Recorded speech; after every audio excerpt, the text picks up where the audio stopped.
Start. Chhattisgarh में नक्सलियों ने हाल में एक के बाद एक 3 दिन के अंदर 4 हिंसात्मक घटनाएं की।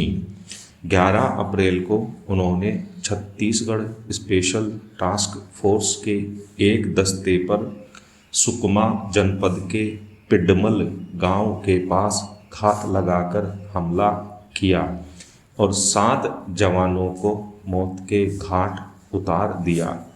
प्लाटून कमांडर शंकर राव भी मारे गए। दूसरे दिन 12 अप्रैल को कांकेर में नक्सलियों ने 17 ट्रकों को जिनका खदान में प्रयोग हो रहा था को जला दिया। उसी दिन उन्होंने सीमा सुरक्षा बल की एक टुकड़ी पर भी कांकेर जिले में हमला किया, जिसमें एक जवान मारा गया।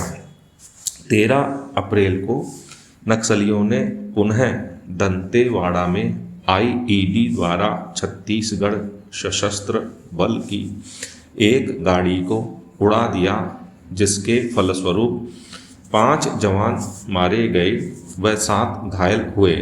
इस तरह बल के 13 जवान वीर गति को प्राप्त हुए।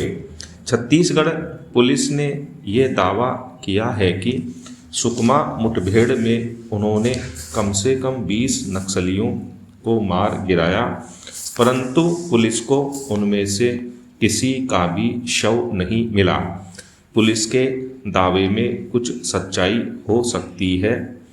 यदि सरसरी निगाह से देखा जाए तो ऐसा प्रतीत होगा कि नक्सली प्रदेश में हावी हैं और जब चाहे जहां चाहे किसी वारदात को अंजाम दे सकते हैं। परंतु उपरोक्त घटनाओं में एक खास बात है जिसको समझने की आवश्यकता है। सुकमा और दंतेवाड़ा दोनों ही घटनाओं में नक्सलियों ने छत्तीसगढ़ पुलिस पर हमला किया था। केंद्रीय बल निशाने पर नहीं थे। ऐसा प्रतीत होता है कि छत्तीसगढ़ पुलिस अब शने शने नक्सलियों से मोर्चा लेने के लिए निकल रही है। यह एक अच्छा संकेत है। एसटीएफ के जवान सुकमा में घिर जरूर गए थे, परंतु उन्होंने शौर्य का प्रदर्शन किया और नक्सलियों को भी क्षति पहुंचाई। सवाल यह उठता है कि नक्सलियों ने ताबड़तोड़ घटनाओं को अंजाम क्यों दिया। कुछ लोग कहते हैं कि बरसात के पहले उनके हमलों में हमेशा तेजी आती है, क्योंकि बारिश शुरू हो जाने के बाद आक्रामक कार्रवाई में दिक्कत होती है। यह भी हो सकता है कि नक्सलियों ने यह घटनाएं अपने कार्यकर्ताओं का हौसला बढ़ाने के लिए की हो। उनके मुखिया गणपति के अनुसार कई नेताओं के मारे जाने और भारी संख्या में नक्सलियों के आत्मसमर्पण से उनके संगठन का मनोबल गिरा था। ऐसी हालत में शक्ति प्रदर्शन की आवश्यकता समझी गई। कारण जो भी रहा हो, यह तथ्य भी अपनी जगह सही है कि इस समस्या से निपटने के लिए केंद्र और राज्य सरकारों यानी सभी की ढिलाई है। वर्तमान सरकार ने दुर्भाग्य से आंतरिक सुरक्षा को महत्व नहीं दिया और यह व्यवस्था आज भी उतनी ही लचर है जितनी पिछली सरकार के समय में। सबसे खेद का विषय यह है कि लगभग 11 महीने पश्चात भी सरकार नक्सल समस्या से निपटने की अपनी रणनीति नहीं बना पाई है। सुना जाता है कि गृह मंत्रालय इस विषय पर काम कर रहा है, परंतु अभी तक कोई योजना परिभाषित नहीं हुई है।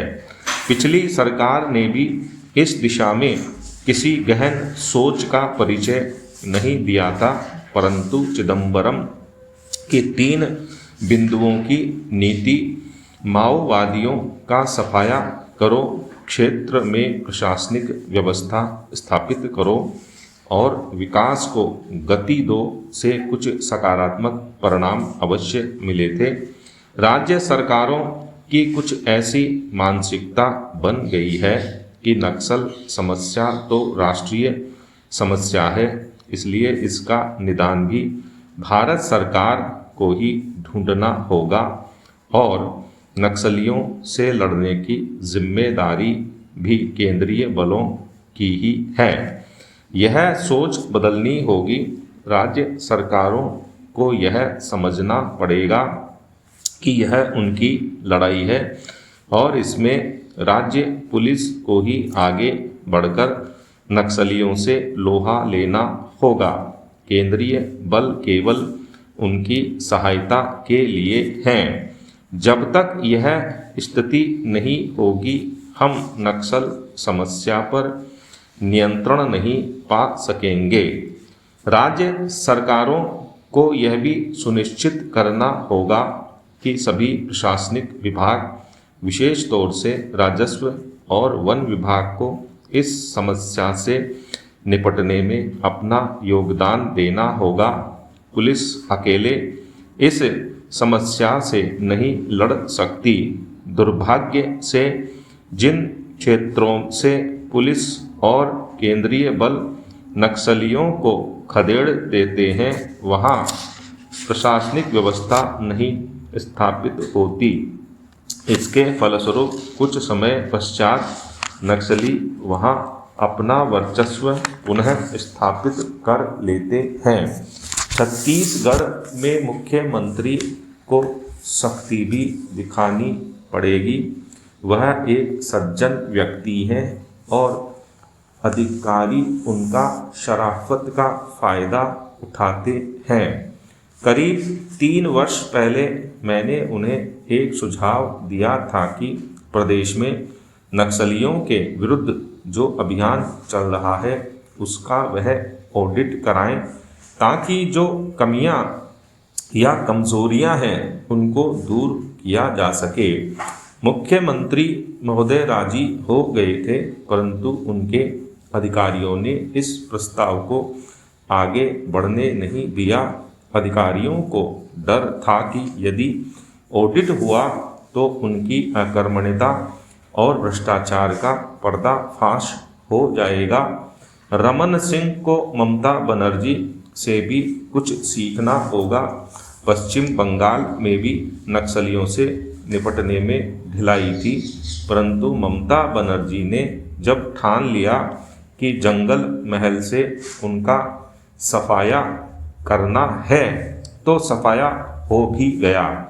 बंगाल में 2014 में नक्सल घटनाएं शून्य रहीं। जो काम ममता बनर्जी ने जंगल सिंह को बस्तर में करना पड़ेगा। आज छत्तीसगढ़ और झारखंड दोनों ही प्रदेशों में भाजपा की सरकार है। यही 2 प्रदेश नक्सल समस्या से सबसे ज़्यादा प्रभावित भी है। केंद्र सरकार को दोनों राज्यों से संपूर्ण सहयोग मिलेगा। छत्तीसगढ़ और झारखंड से नक्सलियों का प्रभाव खत्म करने का इससे अच्छा मौका नहीं मिलेगा। यह बड़ा दुर्भाग्य होगा अगर इस मौके को गंवाया गया। केंद्र और राज्य सरकारों के लिए आज नक्सल समस्या एक चुनौती भी है और एक मौका भी। नक्सलियों के विरुद्ध निर्णायक लड़ाई छत्तीसगढ़ में ही होगी। अगर यहाँ उनके पांव उखड़ गए तो अन्य प्रदेशों में भी उनका प्रभाव धीरे धीरे कम होता जाएगा। केंद्र और प्रदेश सरकार को चाहिए कि वह एक साझा रणनीति बनाकर योजनाबद्ध कार्यक्रम के अंतर्गत नक्सलियों के विरुद्ध बहुमुखी अभियान छेड़े। सुरक्षा बलों को सभी आवश्यक संसाधन उपलब्ध कराए जाएं और इकाइयों की कमान योग्य अधिकारियों के हाथ में दी जाए। साथ ही साथ जनजातियों को उनके अधिकार मिलें और प्रभावित क्षेत्रों का आर्थिक विकास हो, यह भी सुनिश्चित किया जाना जरूरी है। स्टॉप।